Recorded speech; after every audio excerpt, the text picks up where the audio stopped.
हाय, hello, नमस्कार. कसे आहात तुम्ही सर्व? आय होप खूप मजेत आहात आणि आनंदात आहात. आनंदातच राहा. तर बऱ्याच जणी आणि ज्या गृहिणी आहेत खास करून त्यांना असा प्रश्न पडत असतो की आम्हाला दिवसभर काम पुरतं किंवा काम हे चालूच असतं. तर खरं सांगायचं तर काम हे चालूच असतं. सगळ्यांची कामं चालू असतात. जे वर्किंग आहेत त्यांचं ते शेड्यूल फिक्सच असतं की त्यांना ह्या वेळेमध्ये एवढं सगळं करायचंच आहे. परंतु जे वर्किंग नाहीत त्यांना पूर्ण दिवस का लागत असावा एवढं सगळं करण्यासाठी, हा त्यांनी विचार करावा. आणि दुसरी गोष्ट म्हणजे काम जर दिवसभर पुरत असेल तर असं इतकं मोठं काय काम आहे की ते दिवसभर पुरत असेल की जेणेकरून तुम्ही तुमच्या स्वतःसाठी वेळ देत नाही आहात. तर काम दिवसभर पुरतंय किंवा तुम्हाला त्रास होतोय का, म्हणजे कुठलं काम आपलं दिवसभर चालतंय हा विचार करा. का दिवसभर चालतंय ह्याचा विचार करा. ह्याची उत्तरं शोधण्याचा प्रयत्न करा. तर ह्या व्हिडिओमध्ये मी तुम्हाला हेच सांगणार आहे की ती कामं जर तुमची दिवसभर चालत असणार तर त्याच्यामागे काहीतरी रिझन असेलच ना.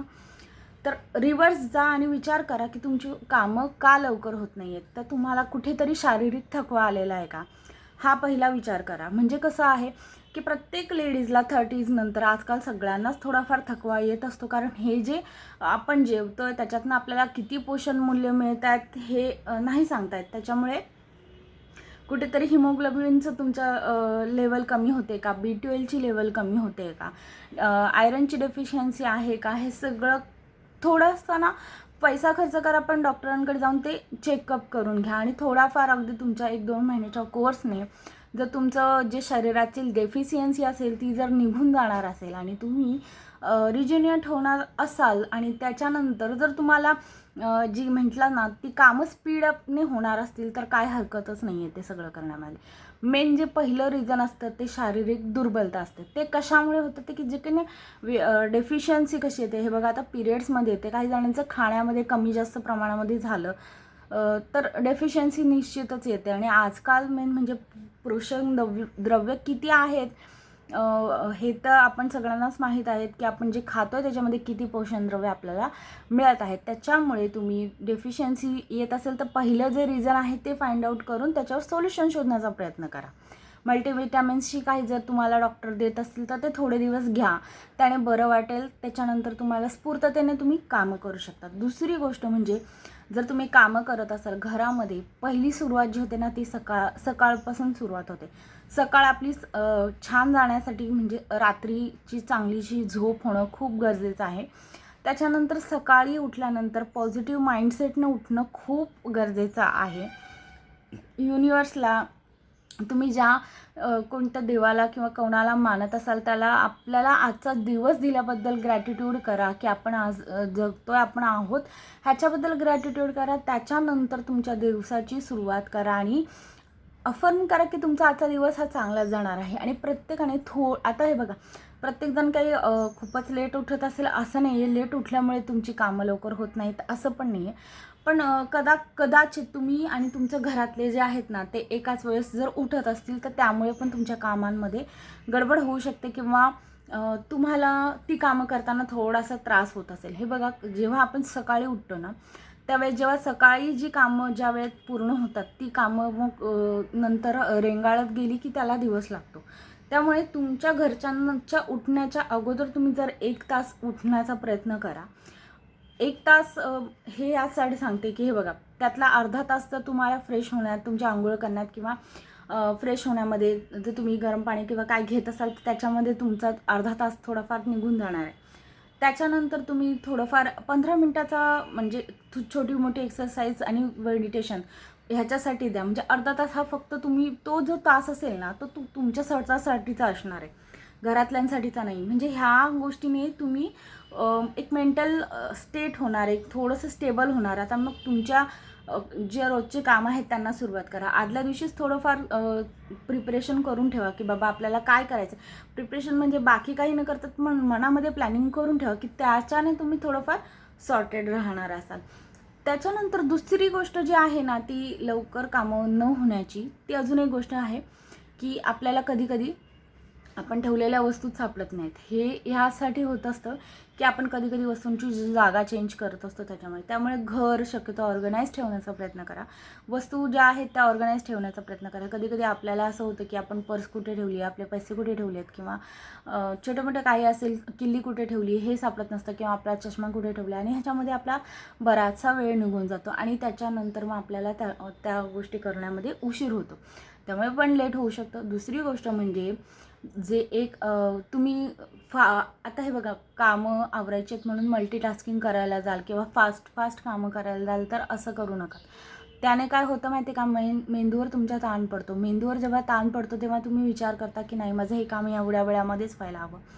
हां, अर्थात ते तेवढ्या वेळामध्ये व्हायला हवं. तुम्ही एखादं काम करायला घेतलेत की समजा तुम्ही भांडे घासायला घेतलेत तर 15 मिनिटामध्ये तुमचे भांडे घासायलाच हवेत. परंतु जर त्याच्यामध्ये तुम्ही थोडंसं मार्जिन ठेवण्याचा प्रयत्न करा.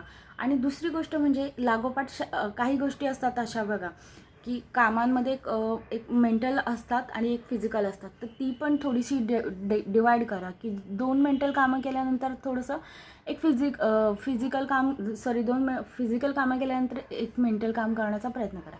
जसं की आता जर समजा तुम्ही 2 जर कामं केलीत, आता समजा कष्टाची कामं केली, तर कपडे धुतले आहात तुम्ही, भांडे वगैरे घासलात, मग त्याच्यानंतर पूजापाठ असेल किंवा त्याच्यानंतर शांत बसून काही करण्याचं काम असेल, भाजी वगैरे सापडण्याचं, तर तसं करा. म्हणजे जेणेकरून तुम्हाला असा कंटिन्यू काम करण्याचा किंवा कशाचा थकवा येणार नाही. आणि पहिली गोष्ट म्हणजे मनातून हे काढून टाका की आपल्याला फटाफट करायचं आहे, मल्टीटास्किंग करायचं आहे किंवा काय. ह्याच्यामध्ये काय होणार आहे की तुम्ही मल्टीटास्किंग करायला जाणार आणि हमखास तुमच्याकडनं चुका होणार, कामं बिघडणार, कामं वाढणार. त्यापेक्षा जे तुमचा स्पीड आहे तोच मेंटेन ठेवा, पण तो स्पीड मेंटेन ठेवा, तो म्हणजे स्टॅमिना मेंटेन ठेवा. एकतर जे पहिले सांगितलं मल्टीविटॅमिन्स किंवा जे काही नेसेसरी आहेत ते त्याच्यातून स्टॅमिना तुम्ही मेंटेन ठेवू शकता. दुसरी गोष्ट म्हणजे तुम्ही ज्या काही गोष्टी सॉर्टेड ठेवा. फिजिकल मेंटल स्विच करत राहा. आणि त्याच्यानंतर आपल्या एक गोष्ट अशी असते की कामं आपली न उरकण्यामागे किंवा काय, तर आपल्याला आता जो तुम्ही बघताय तो म्हणजे मोबाईल.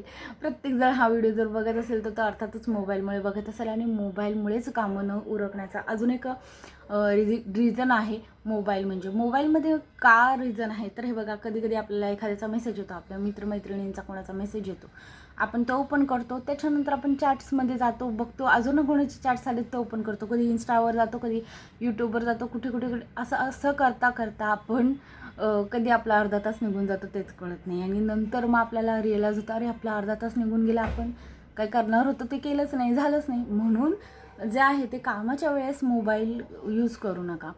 मोबाईलवर कामं करत असताना बोलणं हा पण खूप म्हणजे काही जणांना सवय असते, ती पण थोडीशी तुम्ही कंट्रोलमध्ये करण्याचा प्रयत्न करा. कारण जे आपण बोलतो शक्यतो कसं असतं, बोलताना आपण 2 व्यक्ती ज्या बोलतात ना फोनवर किंवा कुठे, तर जास्त करून स्वतःच्याबद्दल बोलण्यापेक्षा तिसऱ्याच व्यक्तीचं बोलणं सुरू असतं.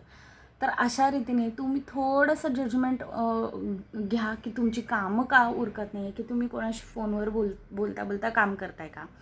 तर तेव्हा पण स्पीडमध्ये थोडासा फरक पडतो आपल्या.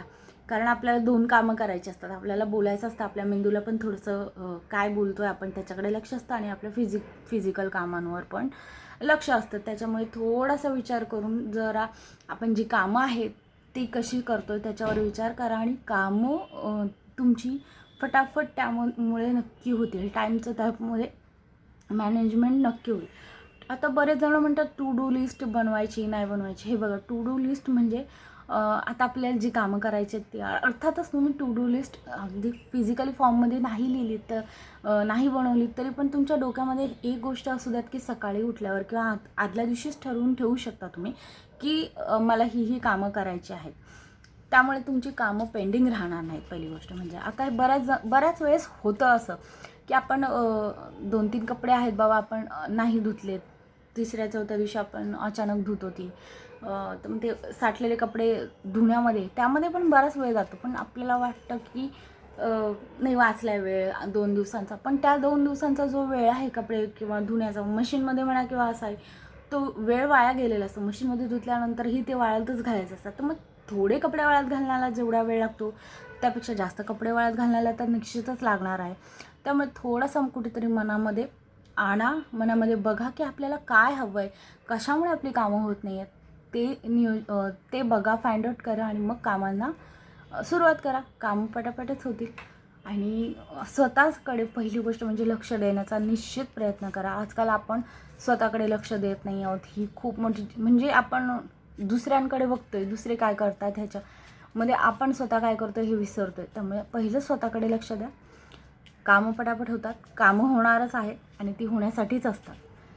तर मी भेटेन पुढच्या नवीन व्हिडिओमध्ये. तर तुम्हाला हे व्हिडिओ कसा वाटला ते कमेंट करून मला नक्की सांगा.